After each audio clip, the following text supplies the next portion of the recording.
Merci Dominique, j'essaierai de te gagner quelques minutes. Tout d'abord, je remercie Monsieur Clapiche et à travers lui toute la Fondation de m'avoir fait participer à cette réunion et sur une thématique qui nous est tous chère, tout au moins un certain nombre d'entre nous, en ce qui concerne, nous y travaillons, en ce qui concerne les renforcements des compétences à travers toutes les thématiques qui ont été traitées au long de ce séminaire, on arrive à comprendre que la formation, c'est la clé de tout développement, soit à travers, comme vous venez de le dire, la formation initiale, la formation continue, et à travers aussi la recherche et le développement.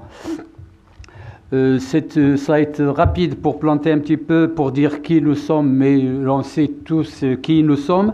Je m'excuse, j'ai compris qu'à travers mon exposé, je ne parlais que de la couche un petit peu méditerranéenne, mais ça nous permet d'ouvrir la discussion par la suite sur l'ensemble, dans lequel, à travers cette slide, c'était pour situer un petit peu nos frontières historiques et géographiques, qui politiques et socialement ont évolué sur le plan économique et sur le plan civilisationnel qui pose un problème éternel qui durera, c'est celui de pouvoir dialoguer d'une façon pacifique et de faire des échanges win-win à travers des relations et des accords de coopération qui peuvent être structurels ou conjonctuels.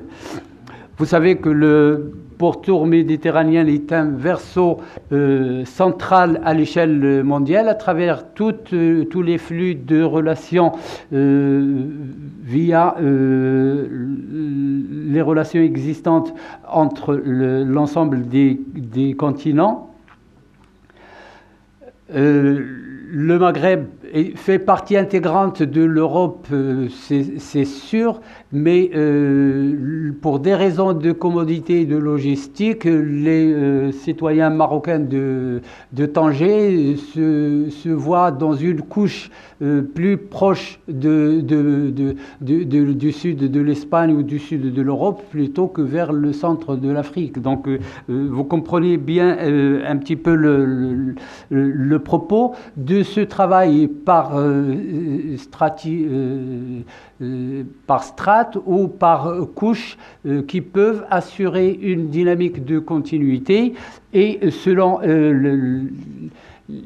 les problématiques des uns et des autres et des difficultés à surmonter. La motivation étant qu'au niveau africain, nous avons un accroissement des populations énorme. Au niveau d'un certain nombre de nos pays, il y a un exode rural. Je donne les chiffres en ce qui concerne le pourtour de la Méditerranée. Aux alentours des années 2030, nous serons à peu près 600 millions, dont à peu près 2 tiers dans le sud de la Méditerranée. Les chiffres pour l'Afrique ont été annoncés par ceux qui m'ont précédé au niveau des exposés. La plus grande part de la hausse de la consommation provient des pays du Sud. On l'a dit, ça a été dit ce matin, tout au moins au niveau du continent africain. On double pratiquement la population, mais on double aussi la consommation et le niveau de vie des citoyens.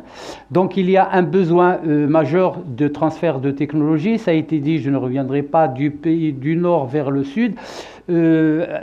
D'appropriation surtout par les pays du Sud dans le cadre de coopération, à développer ce que j'ai donné en rouge essentiellement. On sait faire dans beaucoup de cas des coopérations Nord-Sud, on a des artifices qui sont mis sur place de gestion et de soutenabilité, et sur le plan Sud-Sud, il y a beaucoup d'efforts à faire et beaucoup de développement.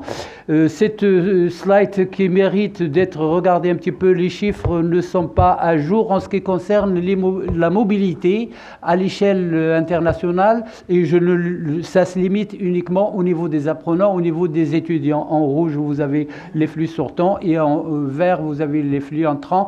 On constate bien que on aurait tendance à croire qu'il y a beaucoup de la ruée un petit peu si on se limite uniquement à comparer dans le pourtour méditerranéen, quelque chose par ailleurs en Afrique, ça reste relativement valable. Un engouement de flux migratoires et même des marchés illicites qui se créent autour de ça, à peu près comme titre d'anecdote, le coût de transfert illicite d'un humain du nord vers le sud de la Méditerranée coûterait aux alentours de entre 8 000 et 40 000 euros. Vous êtes certainement au courant du scandale de bébés tout récent. C'est ça, vous imaginez bien qu'on se développe, on essaye de normer, on essaye de se créer un certain nombre de choses. Si en se référant à la première slide du pourtour, que ce soit le pourtour méditerranéen ou de tout continent, quand il n'y avait pas de limite, tout le monde veut, oui, on essaye de prôner liberté des capitaux, liberté de ça, mais les libertés d'humains, d'ailleurs, c'est Robert, on a été ému pour les collègues béninois, c'est bien dommage que ces formalités administratives toutes bêtes de cloisonner, de viser, etc., posent des problèmes. Certes qu'il y a des efforts à faire dans ce sens-là. La construction, effectivement, se fait à travers 5 points qui, à mon sens, sont les 5 C. La coopération, la continuité, la compétence, la complémentarité et la compétitivité. Et ça, on le prend au niveau de nos universités, on le développe au niveau des compétences et des formations.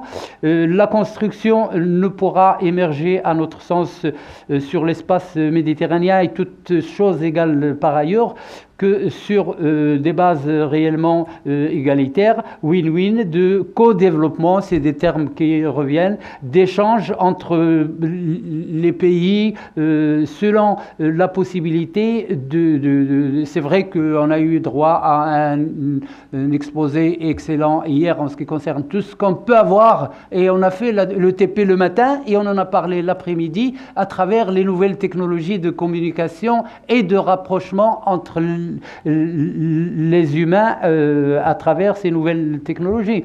C'est vrai que construire à partir on ne peut construire qu'à partir des sociétés avec des liens dans lesquels il y a un gain qui peut être affectif comme il peut être économique et de civilisation et autres.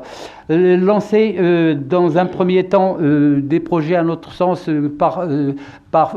sous forme de strates me paraît comme étant un sujet relativement soutenable tant qu'il y a la volonté, tant qu'il y a les intérêts communs et la mesure des enjeux en commun de coexister par le dialogue et par la maturité au niveau de la cohabitation. J'ai choisi 3 thématiques non limitatives en termes de besoins. Je vais peut-être faire vous épargner tout ce qu'on peut se dire au niveau des aspects de ces 3 thématiques qui sont l'eau, l'énergie et l'environnement. On pourrait peut-être déborder sur d'autres besoins réels, pas spécifiquement à nos pays. Le besoin est senti énormément dans les pays du Sud. Donc les aspects de l'eau sont des aspects inquiétants. Vous imaginez bien tout ce qu'on peut greffer derrière, la partie de la vie ou de la non-survie, à travers tous les problèmes de complexité qui sont dus à beaucoup de choses, dont notamment le développement industriel, notamment en termes de pollution et en termes de viabilité de notre globe. Donc en conséquence, si vous voulez, je n'aurais pas, c'est pas mon propos de le développer à travers toutes les pollutions des fleuves et des océans et même de notre berceau du voisinage qui est celui de la Méditerranée. Là, c'est le réserve mondial en eau, je pense ne pas en parler, mais sur le plan civilisationnel, cette thématique est relativement importante parce que ça a été à l'origine de beaucoup de conflits, notamment en termes de gestion, en termes de consommation, qui a poussé même à effleurer des guerres ou des catastrophes entre les pays parce que des tracés géographiques ou historiques ont fait qu'il y a une appropriation d'une denrée qui, à mon sens, est une denrée universelle et c'est une denrée qui appartient à tout le monde et que tout le monde se doit d'avoir parce que, si vous voulez, dans notre planète, on n'a plus de planète de rechange, il y a beaucoup de dangers et depuis de nombreuses années, les scientifiques lancent des cris d'alarme, je pense à travers nos sessions, partage de savoir, ces problématiques ont fait l'objet de beaucoup de discussions et à mon avis, ils reviendront après pour d'autres discussions et que pour tirer les sonnettes d'alarme quant à cette question d'eau. Le problème de disponibilité, certes, le problème de qualité est essentiel. La formation est dans tout ça la clé. On estime, si vous voulez, actuellement 90% des eaux usées sont libérées dans les pays en voie de développement sans avoir recours à des structures de traitement, à des structures de dépollution, etc.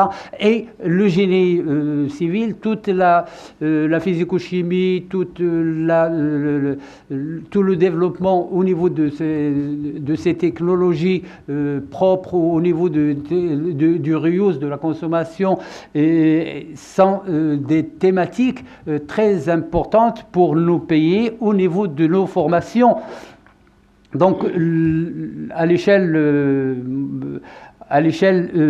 de cette thématique, si vous voulez, la situation environnementale étant alarmante, il y a à faire preuve d'imagination et de réflexion en termes de moyens qui dépassent la conventionnalité. D'ailleurs, on a eu droit hier après-midi à 2 exposés excellents en ce qui concerne les thématiques non conventionnelles de l'eau, dans notamment le dessalement. Et à travers ça, si vous voulez, pour des pays comme le nôtre, disposant d'un potentiel énorme en mer, on a cité la station d'Agadir de dessalement hier, mais on n'a pas cité la station de Laayoune, la station de Laayoune, où quand même on arrive à alimenter en eau potable toute la population, et 24 sur 24 de la population de Laayoune, ce qui n'est pas valable même dans certaines capitales, notamment on a fait la remarque sous forme d'anecdote à nos collègues algériens, leur dire à Alger, vous n'avez pas l'eau 24 sur 24, il y a eu de la pénurie. Donc, si vous voulez, c'est une façon de dire que la problématique de survie et de développement et de confort de nos citoyens passe par, on a vu quelques exemples, par la formation initiale et continue dans ces thématiques-là de l'eau, de l'énergie. C'est vrai qu'on a fait beaucoup d'efforts pour désenclaver et pouvoir mettre une unité de traitement ou d'un point d'accès à l'énergie dans une région la plus enclavée de nos pays, mais il faut assurer au moins le minimum de formation en termes de maintenance. On a fait une station de défluoration du côté de Dakar par défluoration et on avait besoin de former quelqu'un sur place pour assurer l'alimentation de ce village, pour mesurer tout au moins les taux de contamination, etc. Et ça, c'est très important. Attente, à mon sens, à travers ces réunions et ces rencontres pérennes depuis un certain nombre d'années, en termes de mission, ça fait, pour moi, tout au moins, et pour un certain nombre d'entre nous, ça fait école d'accompagnement, notamment en termes de secteur socio-économique. On a eu droit à d'exposés à travers lesquels il y a eu le développement à travers le système privé, à travers le système étatique, à travers les ONG, dans les domaines d'aide à la formation de cadres, à la formation d'administratifs, etc.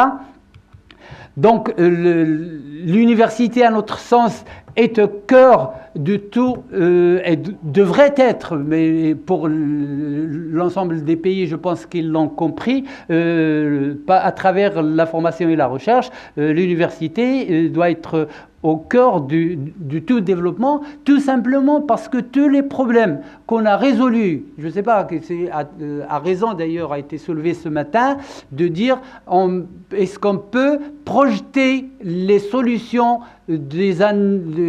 dans un demi-siècle avec les raisonnements qu'on a maintenant ou avec les moyens qu'on a maintenant. Qui aurait pensé à toutes les avancées qu'on a eues via Internet, bientôt une vingtaine, ce n'est qu'une vingtaine d'années, à partir des années, moi mon premier mail, je pense que l'avoir envoyé en 1993, vous imaginez tout ce qu'on a vu hier, tout ce qui s'est développé à travers les résolutions. C'est vrai que les problèmes sociétals croient en exponentiel, et la résolution des problèmes devrait suivre et ne peut suivre qu'à travers la formation, la recherche et le développement. Pour l'ensemble des pays, j'ai dit les pays du pourtour méditerranéen, mais pour l'ensemble des pays, l'eau, l'énergie et l'environnement viennent en tête, parce que à travers l'énergie, on peut avoir de l'eau, à travers l'énergie, on peut résoudre des problèmes de l'environnement, à travers l'ensemble des trois, on peut parler développement durable. À travers l'ensemble de ça, on peut résoudre les problèmes du développement urbain qui sont dus, ces problèmes urbains, on a eu droit à une session aussi due à l'exode rural d'une part et à l'accroissement démographique d'autre part. C'est vrai que la recherche en éducation et formation est importante pour le développement des entreprises, pour la formation d'étudiants chercheurs, notamment la formation des masters, etc. Donc, si vous voulez, c'est très important. Et le Maroc, je ne vais pas vous donner l'ensemble de tout ce qui se fait, ni de ce qui est atteint dans ce domaine, d'essayer de vous expliquer un petit peu. Quand on négocie avec les opérateurs, la première des questions qu'on nous pose, et ça me place, si vous voulez, dans cette thématique de renforcement de compétences, combien vous avez d'ingénieurs, combien vous avez de techniciens, quel est le taux d'encadrement, et c'est à travers ça que les investisseurs, ils ont des moyens de normer et des moyens de mesure. Alors, ce qui fait que le Maroc, si vous voulez, on a adopté une initiative déjà en termes d'ingénieurs, parce qu'on s'était fixé 10 000 ingénieurs par année, un programme qui est impulsé par le gouvernement marocain et soutenu avec des moyens de formation pour pouvoir résoudre. Alors, si vous voulez, j'ouvre peut-être une parenthèse à ce niveau-là, en termes de formation de compétences. Quand on a formé des compétences, et même ce que disait Jean, même s'il reste ailleurs, la valeur ajoutée est liée. La valeur ajoutée quand on a formé une compétence. Moi, mes étudiants, quand je les ai en conférence ou en discussion, je leur dis, on vous forme pour pouvoir monnayer votre compétence là où vous êtes dans le monde. C'est vrai que le retour, la valeur ajoutée pour le pays il est gagnant, parce qu'on a parlé tout à l'heure des fonds de la diaspora, de tout ce que peut apporter une diaspora dans un pays. On a un exemple concret et présent devant vous. Il y en a bien entendu d'autres. Et aussi pour le pays hôte.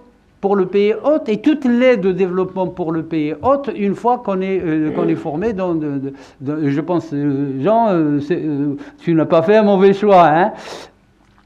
Donc, si vous voulez, à travers la parenthèse fermée, nous avons fait un planning depuis notre adoption du système de Bologne à travers le système LMD avec les formations d'ingénieurs et à travers le LMD avec un plan d'urgence. Donc je passe sur beaucoup de détails là avec un plan d'urgence qui a été initié en 2009 qui se terminait en 2012 avec un plan d'action actuellement lancé pour les années à venir avec une offre de formation dans laquelle 1 minute, 2.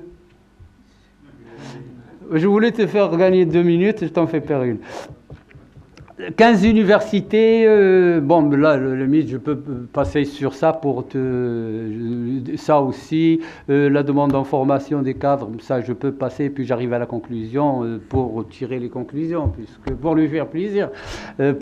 Puis s'il y a des questions, on peut revenir sur un certain nombre de choses. 3 grands leviers en termes de formation, c'est l'ingénierie pédagogique qui s'adapte au niveau de l'offre et au niveau des besoins, et les secteurs et les PP, les partenariats publics-privés sont très importants dans ce domaine-là parce qu'on arrive au niveau d'un certain nombre de secteurs à faire des prévisions. C'est vrai que le marché de l'emploi est un marché agressif et des mutations sont énormes, mais on arrive à se faire tout au moins sur les moyens termes, on arrive à caler